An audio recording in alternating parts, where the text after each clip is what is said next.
In a world where time is the most valuable resource, tools like Bolt.AI emerge, promising a revolution. Its creators say it gives superpowers to anyone who wants to build digital products. But is that really true? In this video, we'll do an honest, detailed breakdown of how this platform works, who it's for, and most importantly, if it's worth switching to right now. Bolt positions itself as a next-generation builder using AI chat to create stunning applications and sites. It aims to take on all the heavy lifting, allowing you to focus on your creative idea. The key feature is integrating frontier AI coding agents right into a familiar visual interface. The system automatically tests, refactors, and iterates code, claiming 98% fewer errors. It also boasts handling projects 1,000 times larger.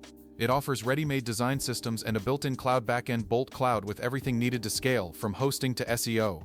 The undeniable advantage is the powerful everything-in-one concept, from chat idea to live product with a backend. This saves a colossal amount of time.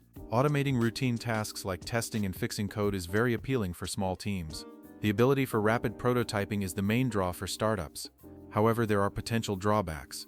First, with this level of abstraction, you might lose flexibility and fine control over the code.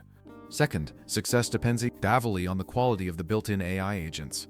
Third, despite the claimed familiar interface, there might still be a learning period for a specific user or business. Free plan at $0, which includes public and private projects, a generous daily and monthly token allowance for AI usage, website hosting, unlimited databases. The Pro plan, priced at $25 per month, removes daily token limits, starts with a monthly token pool that can roll over, significantly increases web request capacity, and adds crucial features like custom domain support and SEO handling for serious projects. For team collaboration, the Teams plan costs $30 per month per member, building on the Pro features by adding centralized billing, team access management, admin controls, private NPM registry support, and design system prompts. Finally, the Enterprise tier offers a custom solution with advanced security, compliance, dedicated support, custom integrations, and scalable infrastructure for large organizations, requiring a direct quote. Thanks for watching, and see you in the next video.